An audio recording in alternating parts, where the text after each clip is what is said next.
Hello everyone, myself Dr. Taruna Dua, Senior Consultant Akash Healthcare. Today we will be talking about preconceptional counseling.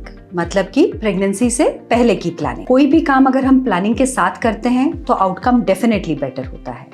Life time में 1 या 2 pregnancies करनी है तो वो क्यों ना प्लानिंग के साथ की जाए ताकि उनका आउटकम भी बेस्ट रहे। क्या चीजें होती हैं जो हम प्री प्रेगनेंसी काउंसलिंग में देखना चाहते हैं? अगर मेरे पास एक पेशेंट आता है जो प्री कंसेप्शनल काउंसलिंग चाहता है तो मैं कुछ चीजों का ध्यान रखूंगी, जैसे कि नंबर 1, पेशेंट का जो BMI है वो नियर नॉर्मल के करीब होना चाहिए।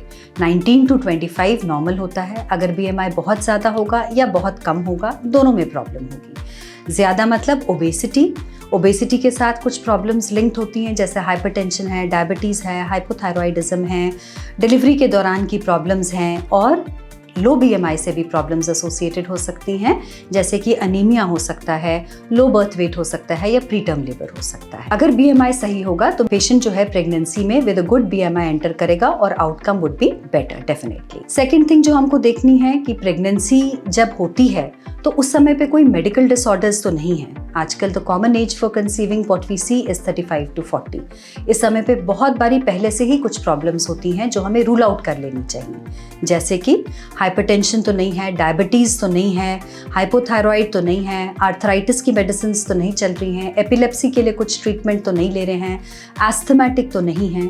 ये सब चीज़ें अगर हमें पहले से पता होंगी तो हम उस डिजीज़ को भी ट्रीट कर पाएंगे और हम उनको वो मेडिकेशंस दे पाएंगे जो सेफ होंगी even if they conceive with that problem. इसके अलावा कुछ जेनेटिक प्रॉब्लम्स के लिए हम स्क्रीनिंग करेंगे।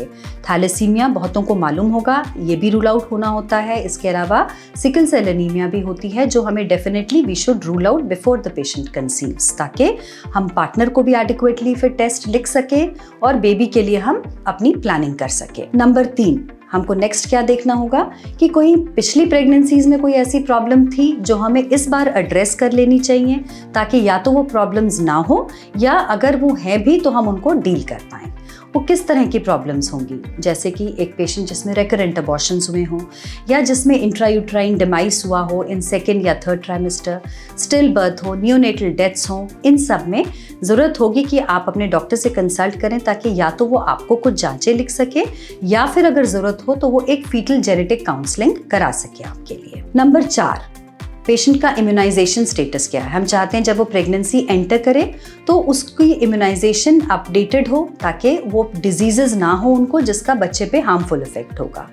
ये 2-3 चीज़ें जो हम देखते हैं लाइक रूबेला के लिए इम्यूनाइज्ड अगर नहीं होगा पेशेंट तो हम बोलेंगे आप रूबेला वैक्सीन ले लीजिए और अबाउट 2 months के लिए आप कंसीव नहीं करिए। उसके अलावा चिकन पॉक्स और अब कोविड का भी हम स्टेटस चेक कर लेते हैं कि उसका क्या स्टेटस है। Next, supplements that should be given before pregnancy. जब पेशेंट हमारे पास आता है और कहता है कि हमें कंसीव करना है तो हम कहेंगे you start your folic acid which can be started as early as 3 months before you conceive, क्योंकि उसका एक पॉजिटिव इम्पैक्ट होता है ब्रेन और स्पाइनल कॉर्ड की डेवलपमेंट पे।